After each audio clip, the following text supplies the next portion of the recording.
তো একটা সময় ছিল যখন জবা দিদি প্রতিদিন নানান চমৎকার করে যাচ্ছিল, যেমন ঢেমনা ভিলেন টাইম বোম লাগিয়ে নায়িকার ফ্যামিলিদেরকে মারার চেষ্টা করে, কিন্তু জবা দিদি সেই বোমকে ডিফিউজ করে নিজের ফ্যামিলিদেরকে বাঁচিয়ে নেয়। Oh my god. So hey guys, welcome back to my channel Roast Box.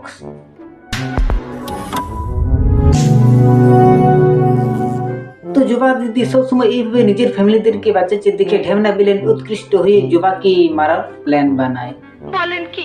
জবাকে নানান ভাবে মারার চেষ্টা করা হয়েছে, কখনো মাথায় ফুলদানি দিয়ে মারার চেষ্টা করা হয়েছে, কখনো আবার জবাকে জীবন্ত কবর দেওয়া হয়েছে, তবুও জবা দিদি আবার বেঁচে ফিরে এসেছে।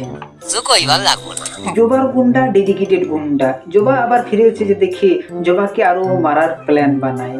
এবারে জবাকে মারার জন্য ঢেমনা ভিলেন জবার গায়ে কেরোসিন তেল ঢেলে তাকে জ্বালিয়ে মারার চেষ্টা করে, তবুও জবা আবার বেঁচে ফিরে আসে।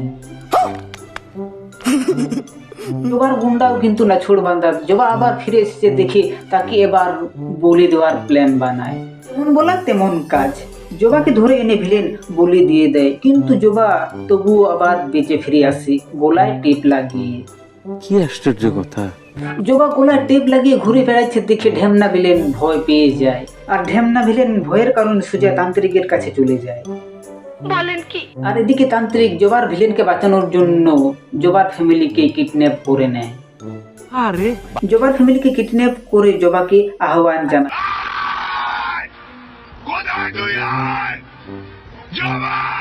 আর সঙ্গে সঙ্গে জবা দিদি হাজির হয়।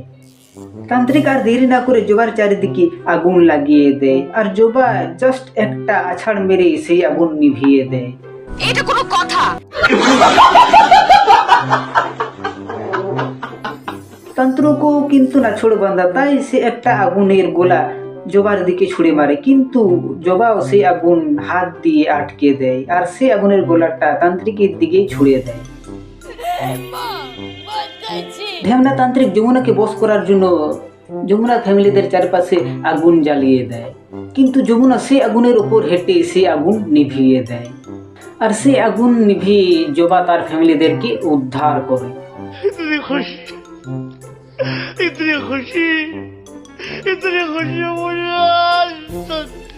যেহেতু জবা দিদি বিদায় নেওয়ার আগে একটা কথা বলে গিয়েছিল যে অবিনেশ্বর আমার আত্মা ছড়িয়ে থাকবে সবার মধ্যে, তাই জবা দিদি আবারও জন্ম নেয় নিম ফুলের মতো সিরিয়ালের নায়িকা পূর্ণার অবতারে।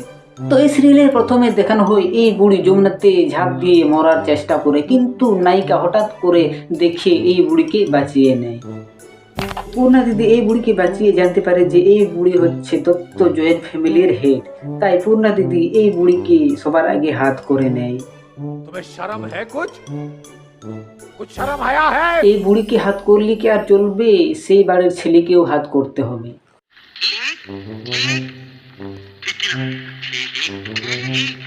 পূর্ণা দিদি ওই ঘরের ছেলেকে হাত করানোর সিদ্ধান্ত নেয়।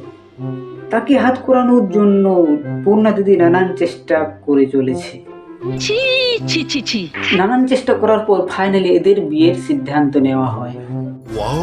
আর বাংলা সিরিয়ালে বিয়ে মানেই কেচ্ছা, আর এই সিরিয়ালও তার ব্যতিক্রম নয়।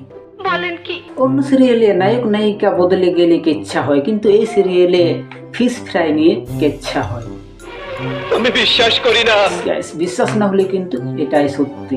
আর ইনি হলেন পূর্ণার চরমতম শত্রু, আর এর মতো জঘন্য মেয়ে আমি দুনিয়ায় দেখিনি। এদিকে নায়ককে সে দাদা বলে ডাকে, আর তার সাথে সংসার করার স্বপ্ন দেখছে। মানে এটা কোনো কথা? আর এদিকে নায়কের ঘরে ফিশ ফ্রাই নিয়ে কেচ্ছা হয়েছে বলে নায়িকা ফুলসজ্জা রাতে নায়ককে না দিয়ে মালা আর হাতের বালাটা রেখে সেখান থেকে পালিয়ে যায়। বলেন কি? দিদার হার না দিয়ে পালিয়ে যায়, আর যেটা তুমি ভাবছো সেটাও।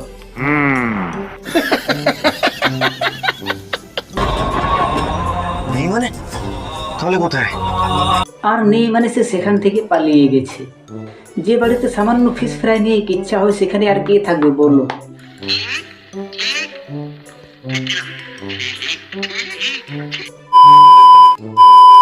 তো যাই হোক, আজকের ভিডিওটা এই পর্যন্ত। ভিডিওটাকে সিরিয়াসভাবে নিয়ে এটা শুধুমাত্র বিনোদন আর মনোরঞ্জনের জন্যই বানানো হয়েছে। সো ভিডিওটিকে বেশি বেশি করে লাইক করবেন, আর চ্যানেলে নতুন থাকলে চ্যানেলটিকে সাবস্ক্রাইব করে নোটিফিকেশনটা অন করে দেবেন নতুন ভিডিও সবার আগে পেতে।